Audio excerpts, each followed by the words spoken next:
the way schools tend to look at it is that continuum of standards that were written were a continuum. Somebody just decided to draw a line at a certain point and say, this is first grade, this is second, this is third. So we don't, I mean, obviously we know we have to play in that space to some degree, but like, I'll give you an example. Last year, my third grade decided they wanted to do their financial literacy project. The kids chose sound, which I don't know why, but the kids were interested in sound. So the teachers took them to the LA Zoo and the kids charted amplitudes of sound waves of different animals. And then they came back and they went to the Cal State Stanislav Fab Lab and had them make printed 3D part with the 3D printers, the parts to drums. And the kids assembled the drums and played the drums at the Christmas program. And these kids could tell you all about frequencies of sound waves, and different colors have different frequencies. And they were third graders. Pretty sure that's not the standard of third grade, but when you look at the breadth of what the information they were covering and the vocabulary and the language they were developing and being exposed to, it may not necessarily fit in a third grade vocabulary. But again, when I go back to telling you about the disparity, kids in the neighborhood I grew up in were being exposed to a lot of these different things. And so language was much broader for them. And so we don't look at it so much of trying to box kids in as to let go and let them just go. Hello, my fellow superintendents and school leaders. I'm Avinash, co-founder at Tomo Club. And today in the Tomo Club podcast series, we have the superintendent of Pleasant View School District in California. And his name is Mark Odsather. Did I pronounce it right? Yeah. Perfect. Welcome to the show, Mark. Thank you. I'm glad to be here. So Mark, before we jump in, I would love if you can give us a snapshot of your journey in K-12 and what got you excited to work in K-12 in the first place? So I started working at Pleasant View in the 1900s. This was back in 98. I started as a teacher out here and recognized real quickly the talents that my kids had, but then also recognized the disparity, the difference between where I grew up and the expectations on kids there versus the expectations that were placed on kids in the neighborhood that I've served in for the last 26 years. So it really, I think what drove me into education was this wanting to serve, right, and do something for other people and kids. What's motivated me to transform education is that disparity that I was talking about of just the expectations. It had nothing to do with the kids' abilities, but everything surrounding how the system organizes adults and kids around the work, and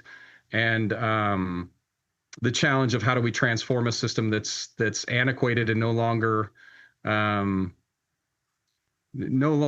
to meet the needs of the kids in the future they're walking into. No, absolutely. There is a disparity, but I would love to know, is that reason still relevant after so many years? Yeah, absolutely. In fact, if anything, all the experience I've had out here, and especially the last 10 or 15 over the transformation of our system, it's solidified in my mind that my first hypothesis about what I saw taking place was dead on. Like, the way I explain to people in the neighborhood I grew up in, self-efficacy was one of these things that was built within the community, right? This efficacy we have in ourselves and the people around us.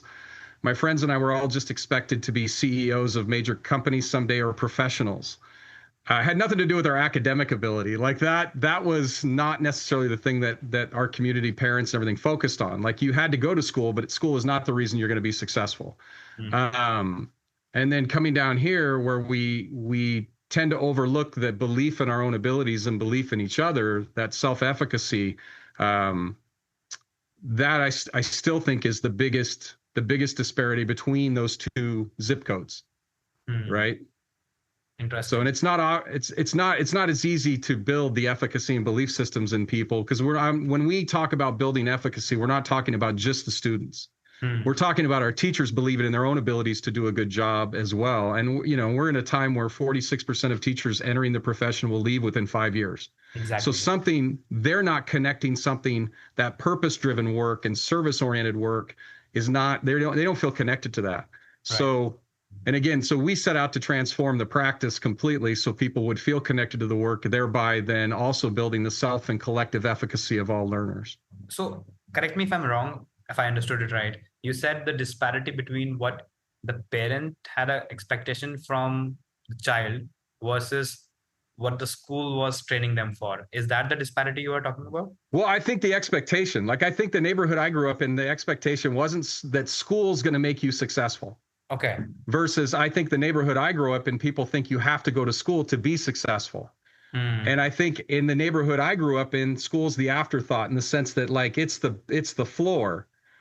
And and it really comes down to believing in your own abilities and believing in your ability to learn and take on challenges and take on risks, and you're believing you're going to be successful. And I feel like a lot of our kids didn't necessarily have that belief in their own abilities. And I saw teachers who were frustrated with a system that had expectations around standardized testing and these things where they knew day one that we're not going to, and we've known this for 40 some years, that the differences in standardized testing has to do with socioeconomic and zip code more so than what's taking place in the actual school.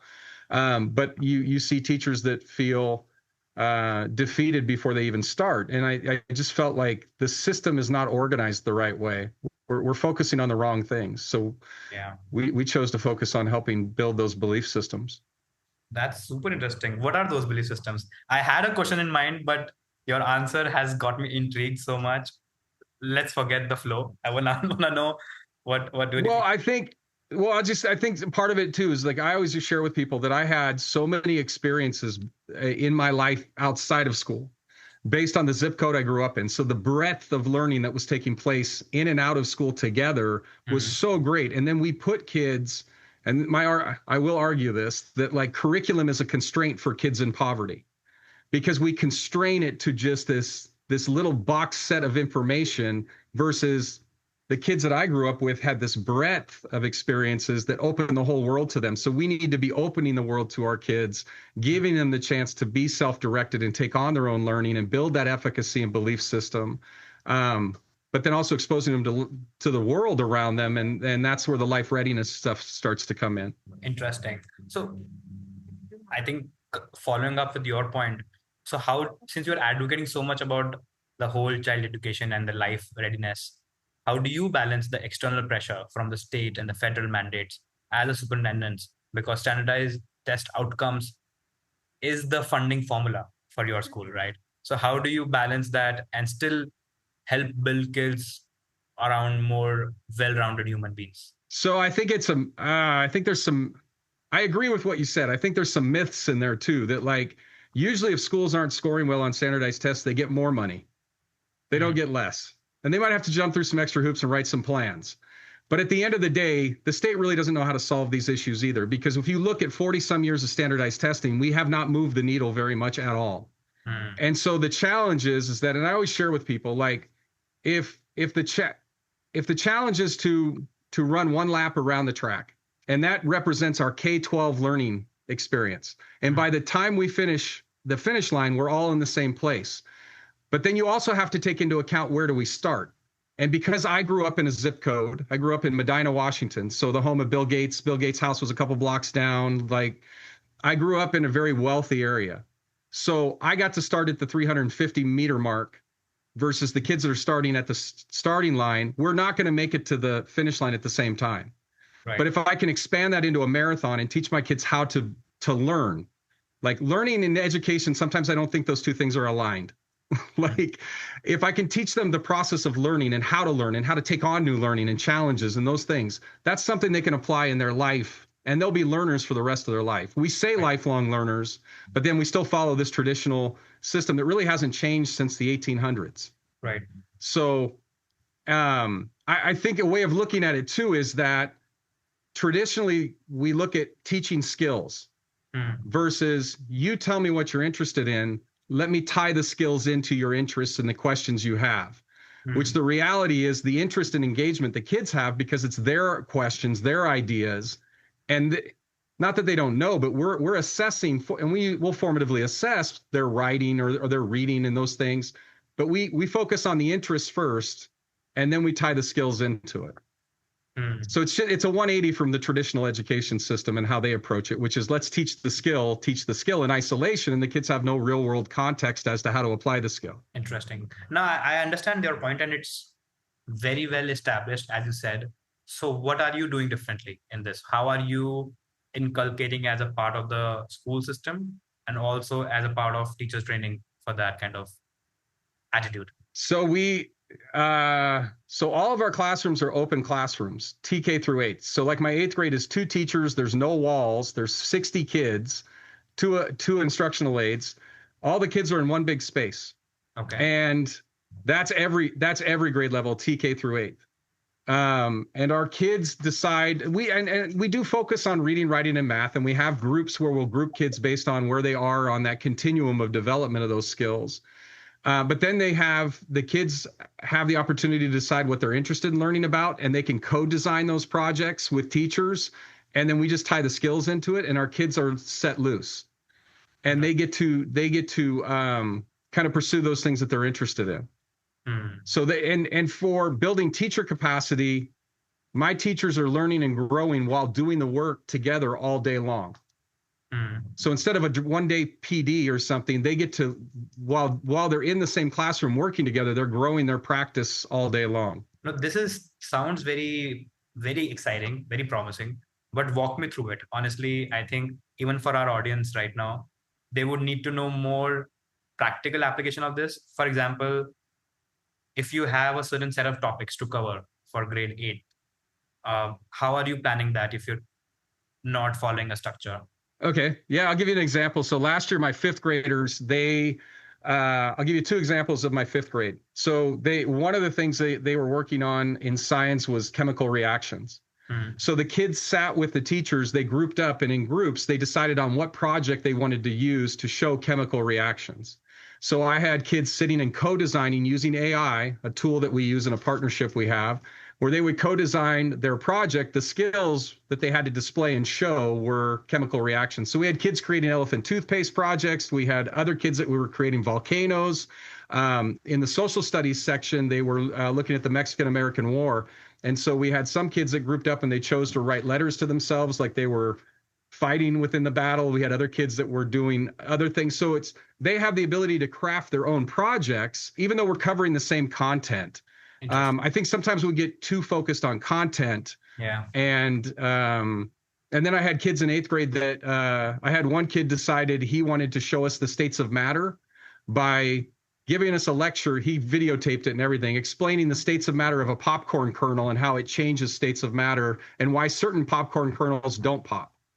So this was his way of showing us, but it was his choice. And then how do you ensure that, let's say if a child is working on one of the topics, and while is the same topic everyone works on, or they cross learn from each other? How do you ensure that every topic is at least given direct instruction to the students? Well, I think so. I think there's a couple of ways of looking at that question. And one is a man by the name of Richard Elmore, who was the dean of, or was the head of the Graduate School of Education at Harvard for years. And Richard passed away just coming out of COVID. But Richard and I had worked together for quite a while and on and off through a network that we had created here in the Central Valley in California. And Richard created this modes of learning framework, which has 4 quadrants. And the quadrants on the left, the hierarchical individual and the hierarchical collective, are the traditional model in schooling where it's somebody telling you, or they're telling a group or a class what to do. When you move to the right side of those quadrants, the distributed individual and the distributive collective, that's where people make the choice as to, I want to learn about this, or as a group, I want to learn about this thing. And that's where Reddit and some of these things like Pinterest, people group up to learn together. Right. Now, again, like the example I gave you of 5th grade, we focus, that's more hierarchical collective because it's really the teachers, and it's kind of a blend because the kids are choosing what they want to show, but we're telling them like, you have to demonstrate this knowledge or these skills. And we have a way of tracking it that's very unique. We have a tool that we brought in from Brazil that was used in the Lumiere schools down there, which is a democratic model of schooling. But it's basically a digital portfolio where all of their artifacts can be archived and kept for their whole educational journey. That's wow. Okay, that's interesting. So let's say if one particular kid is working on the topic of, let's say, state of matter, and they do their research, they do their homework, they're able to come across all the learnings in that process, while the other kids are not.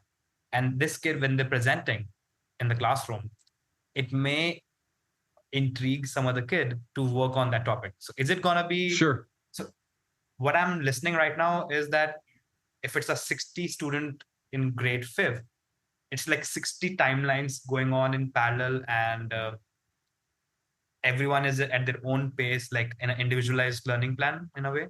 Well, it can be. So again, if I go back to the modes of learning framework, if it's a class project, like we're all working on the Mexican-American War or the U.S. Constitution, that might be a class project, right? And then there might be some other projects where kids are pulling things of their own interest, and then we're just aligning it to certain skills or competencies, and then the kids are kind of on their own timeline. So imagine this mixture of like individual as well as class as well as group all taking place at the same time, where I told my teachers a few years ago, you could have 300 plus projects taking place in your classroom at any given time.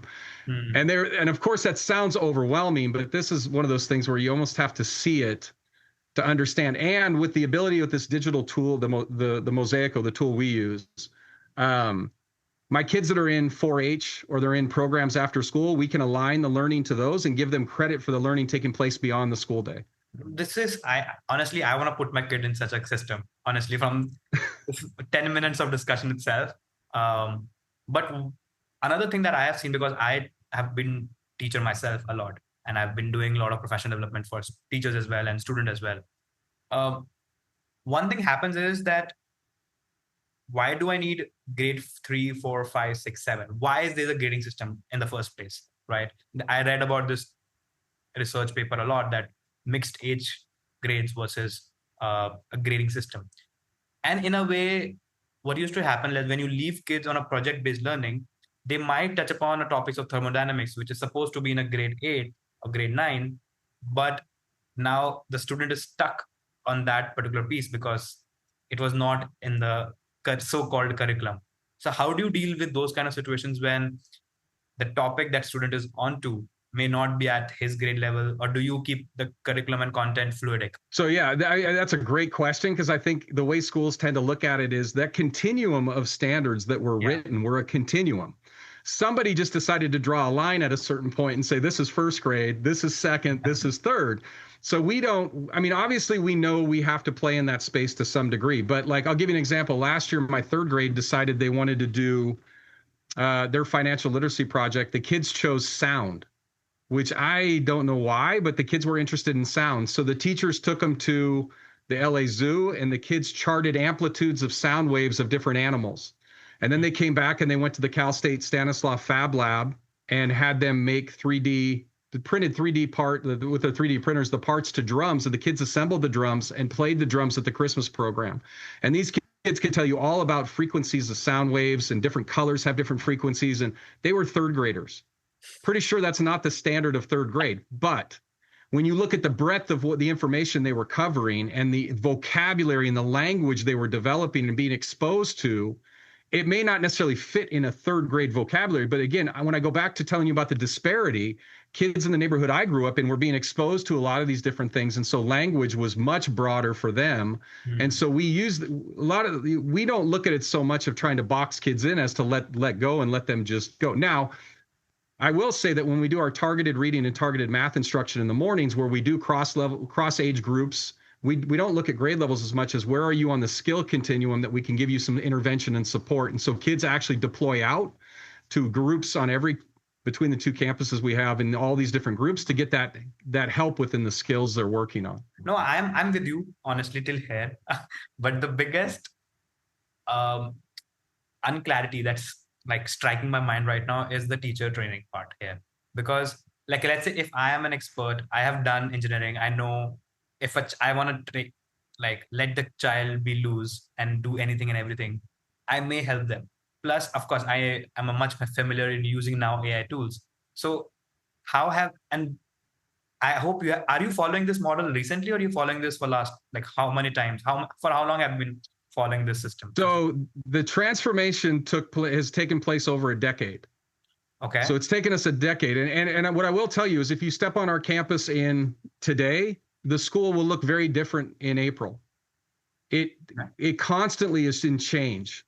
So as our teachers start to find things that they feel are working, they start to spread across grade levels without us doing it intentionally, and the practice starts to evolve.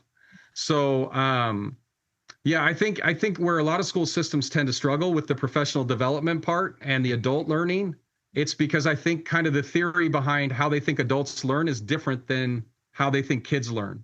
And I don't think there's a difference. But I think, these adults have come through a K-12 system, which is primarily very different, right? So they have Yeah.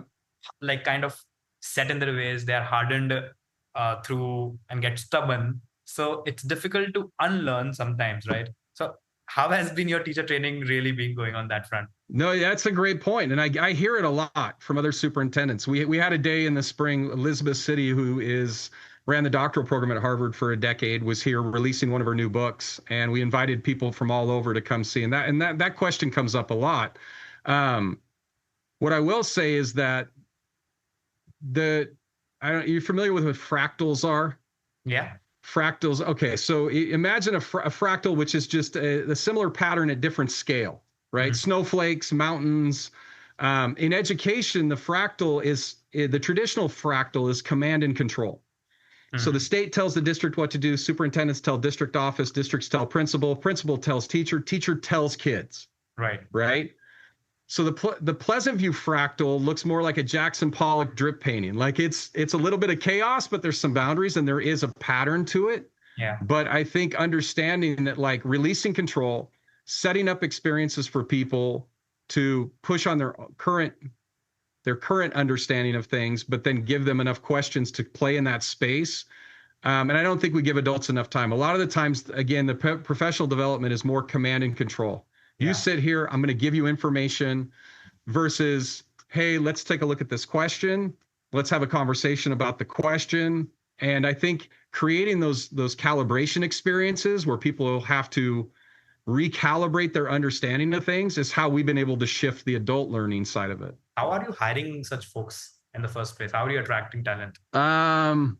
So I think that's a great question too. And Richard and I used to have great conversations. And I don't know, a lot of Richard's work, he had done some work in Australia in the early 2000s with a guy, Sagata Mitra. And I don't know if you know Sagata's work, but Sagata put a bunch of computers in the walls of an office building in Mumbai, and the kids taught themselves molecular biology, right? And then there's the tutoria programs outside of Mexico City where kids, they have a tutor, but they basically are just kind of interested in whatever they're learning about, and they just kind of go. And I think, again, going back to the challenge for a lot of systems is they're pretty stuck in those traditional mindsets of how school was for me, because I spent 16 years in school, and then I go into school and it just looks the same. We really look for people on their ability to learn. Like, are they okay with learning and failing, or do they feel like they're very rigid and not very flexible, and they feel like they are experts at content, which are not the people I'm looking for? Because nowadays I don't need the content expert, because with AI and for the information, our kids are coming in with that at their fingertips. So we really look at people and their ability to learn. Yeah, I agree with you. That's a very easy and relevant definition of what kind of employees you need in any field right now. Even when I look at my organization, whether it's a sales, marketing, operations, accounting, finance, designing, development, whatever sector I may pick, I need curious people. I need self-learners. I need people who are not bound by a rigid mentality. But of course, they can be, because everything is available right now. And so I always check for that skill and the people skill, whether they can work in a team and collaborative and can be a team player. But as a salary of a teacher right now in the US versus what skill set you're expecting them to have, or open-mindedness, because I don't want to be rude, but literally teachers is usually not the first choice of the career of most people out there. I have seen that. So how are you, because you have to instill that, or you are able to find enough talent? So I think that's another great question, and I get it. I think I always share with people, there was a book by David Brooks called The Second Mountain, and he wrote this a year or two ago. And David talks about two mountains in our lives that we climb, most of us. The first mountain, which is American culture, is all individualistic. You can be whatever you want to be, and it's about climbing the ladder of success and attaining these titles and money and whatever. And he said at some point, people run into some sort of crisis in their life. Like it could be a death in the family, a death of a friend. It could be a midlife crisis. He said, and at that point, most people will transition to climbing the second mountain, which is one of purpose, connectedness, wanting to do something in service of something bigger than themselves. Whereas the first mountain is tribalistic. We create tribes. A lot of school systems are this way, right? It's why I hear a lot of the times that, it's the union's fault or it's administration's fault. Versus the second mountain is one of like, we're all going to work together. It's a community of people doing something for the greater good. And I think most people, the majority, they get into education, want to be on the second mountain. And when they go into it, they feel like it's supposed to feel that way. The problem is they then go on and they're in a system that's really entrenched on the first mountain. And so that's where I think the conflict starts to come and we lose people in the field and they start to just decide, I'm not, this doesn't feel meaningful to me, so I'm out. Now, whether they just check out mentally and they just focus on themselves at that point and keep doing the work, but it's not really the purpose-driven work. We always talk about at Pleasant View with our whole staff that we're a second mountain school. We're building all of our system on the second mountain. And because we're all doing that, I don't have attrition. I haven't lost any teachers out here. And the district to the 7 miles to the east of me, there's 2 big districts there that could pay, I don't know, 15 to 20,000 more a year, but they don't leave. And if you ask them why, I think they would tell you it's because they feel fulfilled that they're doing something that they can see the impact on kids, and it's not a test score. They see it in the lives of the children, and I think that's the system we need to be building for our teachers. I think we've given them a terrible system to work in. All educators, I think the system's just organized in the wrong way. So what you're saying to me is that all the bias, all the stats that's been fed to us is coming from those educators who initially thought that it's going to be purpose driven, but became a part of the rut and lost their purpose, but kept on doing it because for the sake of it. And now their stats or their surveys or their testimony are usually on the lines of whatever. So that's what I'm hearing right now. Yeah, I mean, I didn't do it by hiring a whole new staff. Like one of the things Richard Elmore imparted on me years ago, and Elizabeth City too, both said, like, you can't fire your way to school improvement. And that always stuck with me. And then the other thing that they always shared with me too is that change is kind of 2 things you have to hold at the same time. One, if you want to change something, you just change what you're doing. You don't wait 6 months or a year from now, you just change. But at the same time, change is generational. And you have to hold that too, that like the changes we make today will impact our TK kids once they're in 8th grade. So I'll give you an example. We do Paideia seminars. So Paideia are these really rich Socratic seminars. All of our grade levels do 2 a month. Even my little kids, my little 2nd graders, 1st graders are doing 2 seminars a month where they're learning this civil discourse and how to take agency over their own voice. Well, when we started Paideia seminars, the kids that were in 6th, 7th, and 8th grade got a couple years of it before they left the system. The kids that started in TK will have 9 years. And we see the result in our classrooms. Our kids are talking all the time. Like it's never quiet. There's a buzz taking place all the time in our classrooms, but our kids are taking agency over their own voice. That's amazing. So, I think being silent and discipline is sometimes used very interchangeably, but they are not. So I'm glad you have that positive chaos in that school. Now I get it that your teachers and your staff and your students, they all become a part of the tribe. So even if you have a very counterintuitive, or I would say a more natural way of teaching and having a school, what about the parents? Because parents are going to interact with other parents whose kids are going in the different kind of schools, whose kids are in the so-called ladder of continuum. And when they are talking to these parents, they are feeling, are you sending your kid to a not so normal school, or you're sending your kid to a special school? So how does that pan out with the parents? How do you educate them and manage that? So I honestly feel like that's the easy part. Honestly. So where we're located in Poplar, California, east side of Tulare County, Central California, in 2 major studies in the last 20 years has come up as the most impoverished area in the United States. And so a lot of my parents and a lot of my families maybe don't have a formal education or have gone all the way through. So they see what our kids are developing in terms of their own belief systems, and because they were the ones most affected by the education system that I was talking about earlier, that command and control system. So they get it. The interesting thing is, and I shared this with you, I think earlier, before we started talking, was that 30% of our kids are now inter-district, coming from the more affluent neighborhoods to the east, bringing their kids out to school out in the less affluent neighborhood, because the system is meeting the needs of their kids. And I think one of the things that stands out about Pleasant View is that all the change I'm talking about, the catalyst for it all, starts with relationships. So what we always tell our staff is that your job is to build relationships with kids and families. That's it. Do that. We can take care of the rest together, but we need you to build relationships with our kids and families. And I think that's what most systems want to do, but yet that's not the number one priority being given to our teachers. It's all this other stuff that we're supposed to do. And, oh, by the way, build relationships with kids, which is we just start with just build relationships with kids. The rest will take care of itself. It makes sense. If there's a collective realization in the community that the traditional method is failing, so why not this? Beautiful, lovely. But now, as you said yourself, that in terms of your demographics in the school, 100% of them are coming from economically disadvantaged background, and 70% of them were coming from English language learners.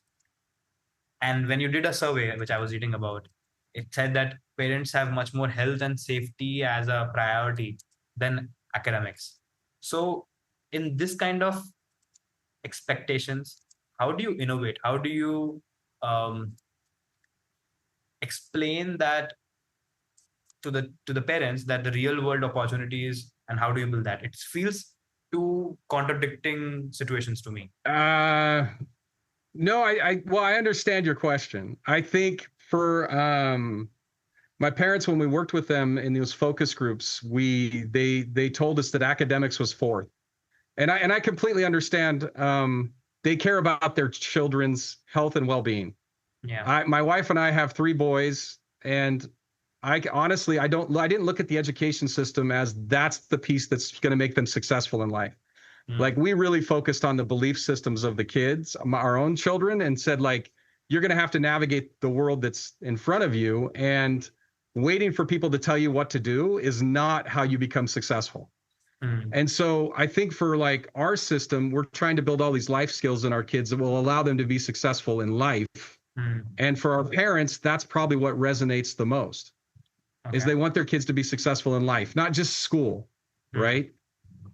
So I think you can hold both those things at the same time. I think it's hard because we're so wired for this traditional system of like, you have to go through these steps. But I think when it looks to like and they did a study, I think it was the Mann study in 1918, where they looked at soft skills versus hard skills, right? And they found that soft skills, like, people were healthier, wealthier, and their well-being was far greater if they had developed soft skills. And employers were saying that you're only sending people to us, only 20% of them have the skills, versus schools saying, no, 80% of the kids we're giving you are ready for the workforce, and the workforce is saying, no, only 20% are. So that's the disconnect you're talking about. And I feel like we're addressing the issue the workforce needs, versus school systems are not addressed, even though they talk about we're building these what they call them, pathways, and like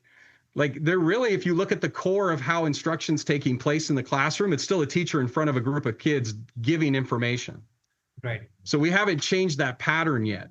Versus the kids at Pleasant View, I feel like will be ready for the workforce. I don't know. You need anybody now? I'll give you 2 examples. I had an 8th grader last year who was up for businesswoman of the year in the local community because she had started her own business. 8th grader. She started her own business. But I've had multiple kids go into high school starting their own businesses and running businesses while in high school. I had a kid a few years ago. He, as a sophomore, was given control over the family's finances. And he came back to visit us a month before he graduated high school to let us know they had just bought their first home as a family.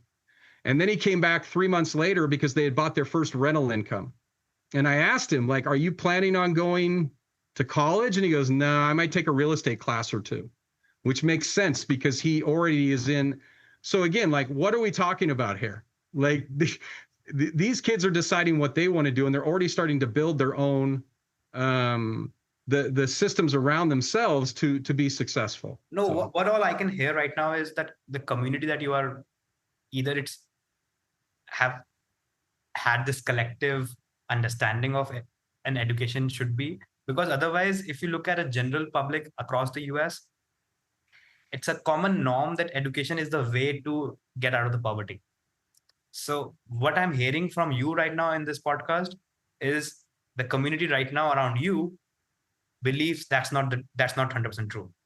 So that's a very big shift, and I think that's one of the reasons that the entire system that you are explaining to us is working out great. Because of that, there is no rackets running in the head of those parents, which is in general belief, so that they will whip their kids. They're like those tiger moms and parents, like study, yeah. study. I don't see that's a kind of culture that's around you, right? No, I mean, I think again, when their kids are coming home happy, excited about the things they're learning, and sharing that with their family. Because the reason why we started with financial literacy is we figured our kids will learn the financial literacy skills. They'll start going home and talking to their parents about it. And we laugh because we had parents coming back going, why are my kids talking about a budget? And why do we need to start saving for a family vacation? And why do we and the kids were going home because they were doing this at school and they wanted to see their parents doing it at home. And when you look at some of the cycles we have in these disadvantaged communities, like, how do we break the cycle if we don't start impacting what takes place at home? And so we look at this as like, it's our opportunity to help build the skills we know our kids will need to take back in and help transform a community.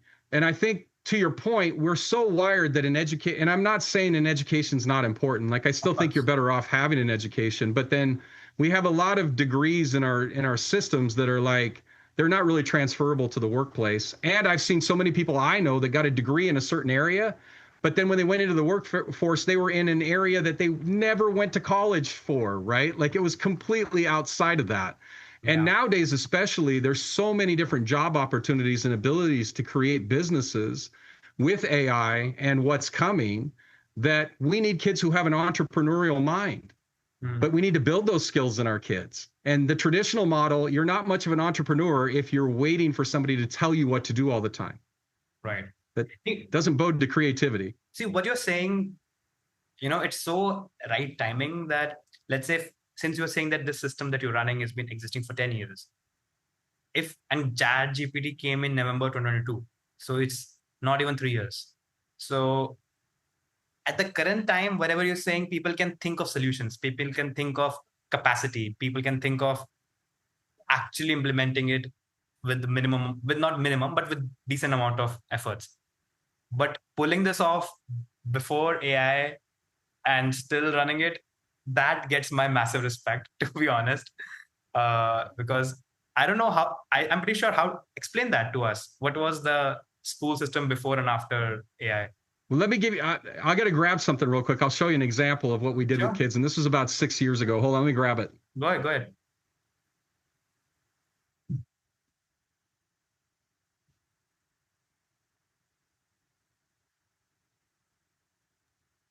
So I think it goes back to some of the work I was talking about earlier, right? Like with Sagata Mitra and Richard Elmore. So prior to COVID, this is obviously before AI. I went into with my 8th grade teacher, and we talked to the kids about what do they want to learn about, and they wanted to learn about touchscreen devices. At the time, they were trying to figure out, like, how do these things work? Because the iPhone and all of this. So we told the kids, and this is probably 7 years ago, all right, well, give us some information. So the kids researched in the classroom and came up with, at the time, there was 6 different types of touchscreen devices in the world. So the kids all split into groups to learn about touchscreen devices. And then we told them, okay, and we spent maybe an hour or two a week letting them investigate. And then we told them, like, you're going to have to present to us. So the kids all came up with a presentation, and honestly, most of it was just Google. They Googled something, copy and pasted it, which is what you'd see in most systems, right? Right. And so the teacher and I just told the kids, like, that's amazing. We don't understand a word you're saying. You're going to have to show us how this works. So I had a group of 4 or 5 girls. They were all English learners. right? And not proficient English learners. So when we had them present, they brought this to show us. That's the back of it. Yeah. This is an optical imaging touchscreen device. This is how they explained it to us. There are rubber bands that have kind of broken, but they would show us that like the retroreflective tape, the infrared light would bounce around the screen, and as you would hit the app, they would triangulate the position on the screen and open the software and begin to run the software.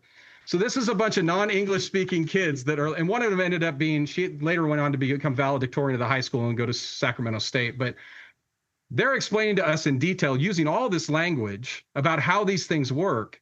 And it was all driven by their interest. Now I could go back and make them write a story about it and work on their writing skills. And I could go back and we could tie math skills into it and science skills, and we could tie history into it too, and compare the Industrial Revolution to the technological revolution. Like there's ways to intertwine these things. Right. But what drove it was their interest. No, that is amazing example that this could have happened even before AI. But I think now the opportunities and the accessibility is 100x easier, I would say, to do such kind of projects. And I'm pretty sure a lot of superintendents are going to get inspired with this podcast. One thing I always ask the superintendents, of course, also I realize that you are a superintendent and principal for your school. So how does that work? So it's interesting. We're a K-8 school district, but we're considered a single school district by the state of California, but we actually have two campuses. We built a campus in 2005 down in the community, and we've just been expanding it. And so we just added with all the ESSER money that came out, we actually built a facility. A lot of schools did different things with it. We built a community center. So now we can run programs in the evenings, give kids credit for the learning, bring parents in, start putting parents in groups working with kids, to give them micro certificates around learning. And then, so I have a principal on that campus, and then I'm the principal kind of on this campus, but I'm probably not your traditional superintendent. Yeah. Like I'm in the classrooms experimenting with teachers, and we have a real unique way of organizing our lesson planning. We have a deliverable board that the kids are all working towards. And I've had a couple tech executives on campus in the last year that told me I run this place like a tech startup, and I don't know what they're talking about. But they have a deliverable board. Our teachers have this kind of a scoreboard of what they're measuring. And then they have an energy and impact board where they kind of measure, like, we only have so much time next week. What's going to be the most impactful on learning? And they organize their week, and they just take pictures of that and send it to me on Friday. And then I'll go through those things to see, versus a lesson plan that usually you write for a week or so, and come Monday at 10:30 in the morning, it's out the window because you didn't get to what you needed to go. Now these become very dynamic pieces that are moving and changing. So I'm in the classrooms talking to teachers and kids and working with kids and teachers all the time. No, I could definitely feel that, because in our way, this is one of the few times that in the discussion, I've been just curious and just asking you questions from your answers without thinking anything. I have even forgotten what the topic was, but you have covered about the real world skills much more than me asking it explicitly. Last thing I want to know is about the budget part. How is that panning out? Because to pull off this kind of things, it does need, I don't know, does it need a lot of money? Does it need training? Do you have enough money in the bank right now? How are you doing with the budget thing? We're very creative when it comes to how we use money. The funny thing is that we have open classrooms. My office staff is in here with me. My budget, my human resources, accounts payable, and my CBO, we're all in one room together. And we're constantly aligning resources to where the needs are to align with the vision of what we're trying to build. So we've been able to build buildings with most schools never have a chance to build facilities. We've been creative with the money that we've been given to be able to build some of these facilities. But I think the misconception, we spend so much money on professional development in this country, and very little of it, if any, actually changes practice in the classroom. Yeah. And most people know this, but yet we still keep spending a ton. Is that I always tell people, it's what we're doing is free. And I have had people push back and tell me, well, but it's not, because there's time and energy involved. And I'm like, I understand time and energy is an investment. But when we talk about like where are we going to spend that time and energy? I think we missed the mark. And we have a lot of people talking about in education talking about the old system. But it's been hard for me to find people who are really out there looking to innovate and try to change the system from within, as opposed to just starting a charter school or starting some other type of learning environment, which I think we're capable of changing it from within. Interesting. No, I love every bit of today's conversation. That's all from my end. Anything that you want to say in your closing remarks? No, I would say it's impossible for me to describe it. It's an experience. You just have to, like, I think if you ever get a chance to stop by and see it, that's when it'll hit you. Like I've never been able to explain what happens when people come and visit it and they see it all taking place. But it tends to be a very emotional experience for people. And I'm just in it every day, so I don't know. But it's given a lot of people in school districts around us, which we're starting to work more with, hope that transformation and change is possible in their system. No, absolutely. And at least for me, I could definitely paint a picture right now of your school, because I interact with a lot of different type of educators, a lot of different type of innovators in education. And in my opinion, when I think about the future of education, I do think that a real person, when I used to always talk about with my co-founder, that a curriculum is meant for everyone, classroom instruction is meant for everyone, a teacher is teaching to everyone. This everyone has to become one-on-one, and from everything and anything. When it's curriculum choices, so what you just described to me used to be my answer when people used to ask me what future of education look like. And of course, I want to understand the tech stack, because the technology will play a big role in keeping this stitched together. Otherwise, this system is very hard to keep up with for both student, parents, and teachers and everyone. So that's a discussion that I want to do again about the tech stack you guys are following. But Sure. I love it. I would definitely visit. I live in SF, so I'll definitely plan a visit. And yeah, anytime. The chance. But thank you so much, Mark. This was brilliant, and I would continue our conversation. We'll reach out to you again for round 2 very soon. Sounds good. Perfect. Have a good day.